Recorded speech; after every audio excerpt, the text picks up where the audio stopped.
আজকের ব্লগটা সকাল সকালই শুরু করলাম। সকালের চা কোনো রকম খেয়েই বাচ্চা পাটি নিয়ে ছাদে হাজির। গরম তো খুব, গাছগুলো এখন দুবেলা জল ঢালতে হয়, তবু না নুয়ে পড়ে, কি আর করা।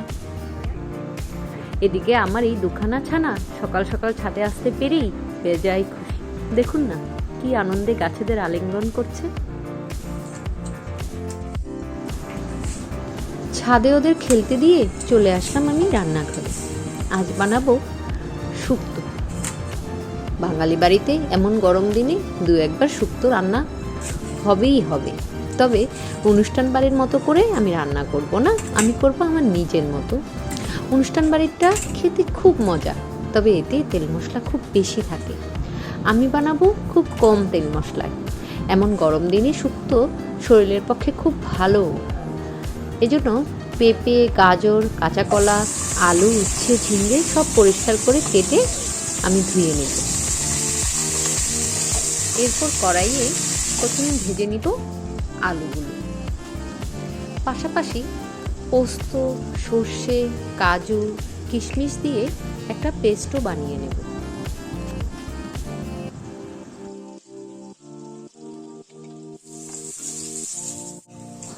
এরপর পেঁপে, গাজর, কাঁচকলা, ঝিঙ্গে সব একে একে আমি ভেজে তুলব।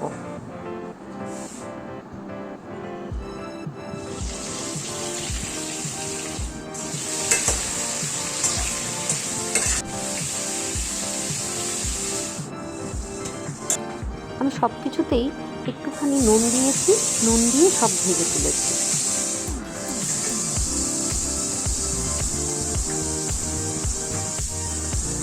রান্নার পাশাপাশি আমি পরিষ্কারের কাজটাও করে নিই। তেল মশলা ছিটিয়ে থাকলে দেখতে কেমন যেন দেখায়।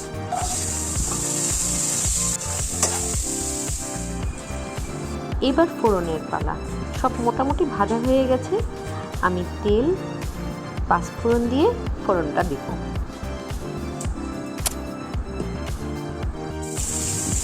এবার সব সবজিগুলো আমি একসাথে মিশিয়ে দেব। ও আচ্ছা, আমি উচ্ছে ভাজতে না ভুলে গেছি, উচ্ছেটা একটু ভেজে তুলছি। মশলাগুলো একটু আদা, একটু ধনে জিরে গুঁড়ো দিয়ে আমি একটুখানি কষিয়ে তুলব। দুটো আমি কাঁচা লঙ্কা এর মধ্যে দিয়ে দিয়েছি, মনের শান্তি যে ঝাল কিছু দিলাম। এবার দিচ্ছি সেই যে ওই পেস্টটা বানিয়ে রেখেছিলাম তা। সবার পরে দিয়ে দিলাম আমি বেগুনটা, কারণ আগে দিলে এটা একদম নরম কেমন যেন হয়ে যায়, খেতে ভালো লাগে না। আর দিলাম উচ্ছেটা। আচ্ছা, আমি এর মধ্যে না এক মগ মতো দিয়ে দিয়েছি লিকুইড দুধ, আর সাথে অল্প জলও আমি এর সাথে অ্যাড করে দিয়েছিলাম। নামানোর আগে আমি দিয়ে দিয়েছি চিনি আর 1 চামচ মতো ঘি। ব্যাস, কি যে সুন্দর ঘ্রাণ বেরোচ্ছে কি বলবো।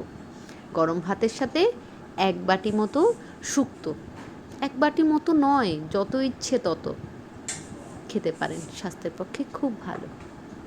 ধন্যবাদ এতক্ষণ আমার সাথে থাকার জন্য।